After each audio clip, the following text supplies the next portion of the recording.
world is not ruled by whoever owns the most things. It is ruled by whoever controls the routes those things have to pass through. Wealth sitting still is just inventory. Oil in the ground, grain in a field, semiconductors in a factory, money on a balance sheet. None of it matters the same way until it moves. And the moment it has to move, geography stops being scenery and starts becoming power. That is the pattern history keeps repeating. Empires do not dominate because they are merely rich. They become rich, durable, and feared because they control circulation. They can protect the flow, tax the flow, interrupt the flow, and force everyone else to negotiate for access to the flow. That is a very different kind of power.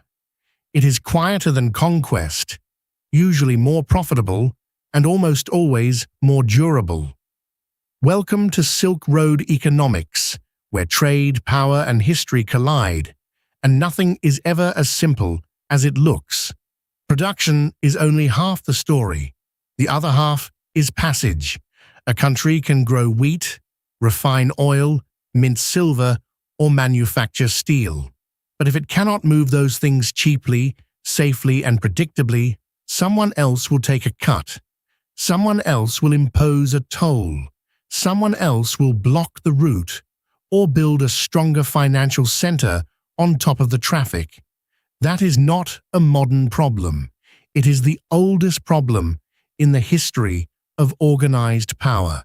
Trade routes have always done more than move goods. They create tax revenue. They feed cities.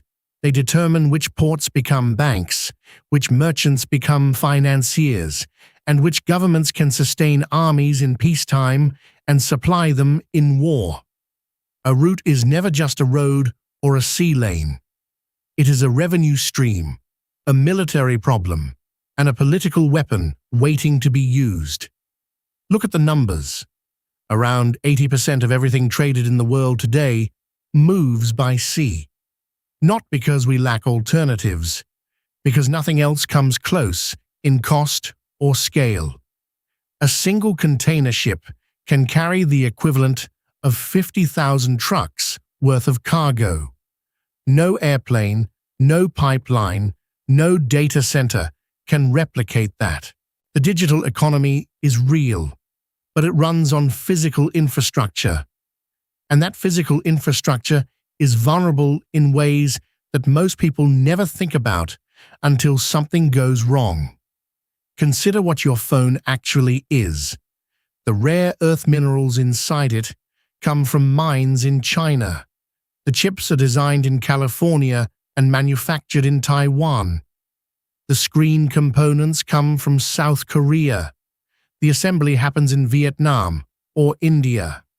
And the finished device travels by sea to a port in Europe or America before it reaches your hand. That is not a supply chain. That is a geopolitical dependency chain. And every link in that chain passes through waters that can be blocked, taxed, or threatened. The ancient world understood this long before modern economics gave it cleaner language. The Silk Road was not a single road.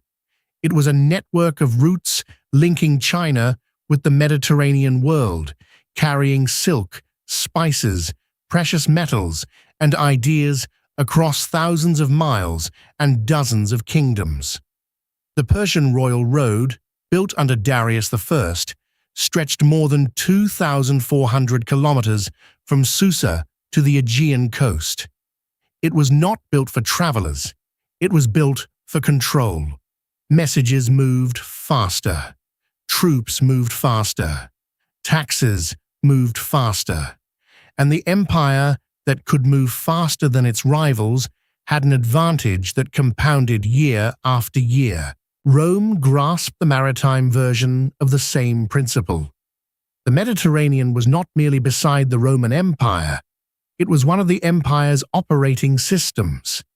Egypt mattered because it produced grain, and because it could be reliably connected to Rome by sea. Control over sea movement meant Rome could feed its cities, provision its armies, and bind distant provinces into a functioning imperial economy. Rome did not dominate because it was simply large. It dominated because it could turn a sea full of risk into a system of controlled movement. Venice built an entire civilization on the same logic. It had no farmland worth mentioning, no mineral wealth, no vast territory. What it had was position. Venice sat at the intersection of European demand and Eastern supply. It inserted itself into the trade routes of the Eastern Mediterranean, built fortified trading posts across the Aegean, and turned geographic advantage into financial supremacy. For centuries, Venice was one of the wealthiest cities on earth, not because it produced things, because it controlled the movement of things. And then the Ottomans tightened their grip on the land routes between Europe and Asia. The cost of access rose, the price of spices and silk climbed, and European merchants began asking a question that would reshape the entire world. What if there is another way? What if we do not have to pay the toll? What if we can find a route that no one controls yet? That question produced the age of exploration. But exploration was not a romantic urge. It was a geopolitical workaround. Portugal sent ships south along the African coast, around the Cape of Good Hope, and into the Indian Ocean. Spain sent Columbus west. These were not voyages of curiosity. They were strategic investments.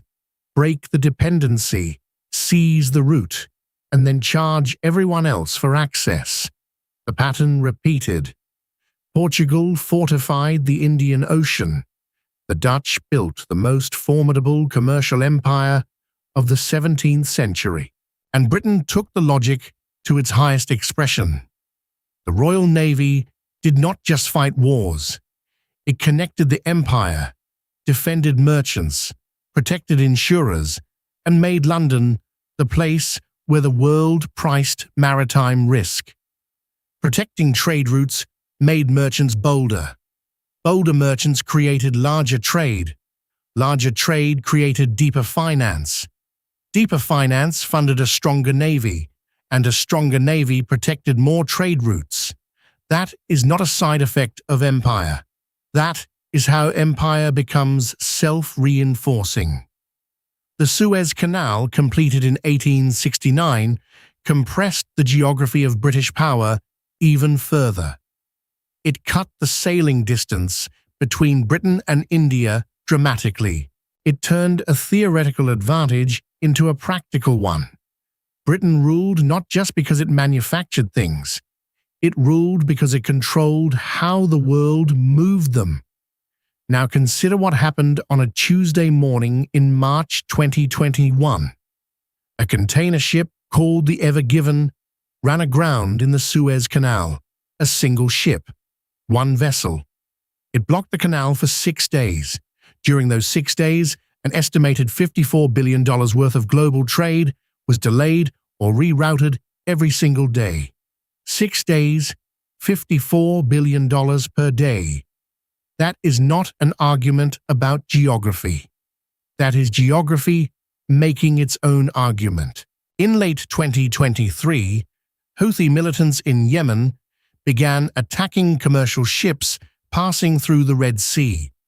Within weeks, the world's largest shipping companies began rerouting their vessels around the entire African continent. The longer route added 2 to 3 weeks to journey times. Insurance premiums for ships attempting to transit the region increased tenfold in some cases. The cost of shipping a container from Asia to Europe surged, and consumers across the world felt it in higher prices at the checkout, without knowing why. That is what route insecurity looks like in the modern world. It does not announce itself as geopolitics. It arrives quietly. in the price of your groceries, in the cost of your electricity bill, in the delivery date on your online order. Taiwan sits at the center of one of the most important shipping lanes in the Western Pacific, but its strategic importance goes far beyond geography. Taiwan produces more than 60% of the world's advanced semiconductors, the chips that run your phone, your car, your hospital equipment, your military hardware, your data centers. A conflict over Taiwan would not be just a military crisis. It would be a supply chain catastrophe unlike anything the modern world has experienced. The United States currently operates 11 aircraft carrier strike groups. The rest of the world combined has roughly the same number. This is not coincidence. Aircraft carriers are not just weapons, they are guarantees. They tell shipping companies, insurance markets, and trading nations that the sea lanes are protected. Remove that guarantee, and the entire architecture of global trade becomes uncertain. Uncertain trade means higher prices, slower growth, and more fragile supply chains for every nation that depends on open seas. And now geography itself is changing. Arctic ice is melting faster than any model predicted. The Northern Sea route, running along Russia's Arctic coastline, is becoming navigable for more months each year. It could cut the sailing distance between Asia and Europe by 40% compared to the Suez Canal. Russia is investing heavily in Arctic ports and icebreakers. China is calling itself a near-Arctic state. The United States, Canada, and Norway are watching and pushing back. The next great contest for trade route dominance may be fought not in the Persian Gulf or the South China Sea, but in the frozen north, over waters that were ice just a decade ago. The lesson of all of this is not complicated. It is almost embarrassingly simple. Wealth has to move, and the power that controls the movement controls far more than commerce. It controls the price of access. It controls the cost of security. It controls who grows rich and who stays dependent. It controls, ultimately, the shape of the world itself. Rome understood it. Venice understood it. Britain understood it. The United States understands it. And the nations that are rising today, China most visibly, but not alone, understand it too. Trade routes are not history. They are not geography lessons. They are the infrastructure of your daily life, running invisibly beneath every transaction, every product, every price. When routes are stable, power looks invisible.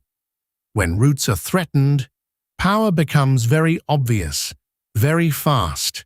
The map has never lied. Power follows the routes. It always has. And until human beings stop needing physical things, which is to say forever, it always will.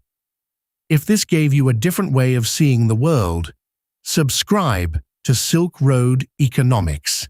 This is only the beginning.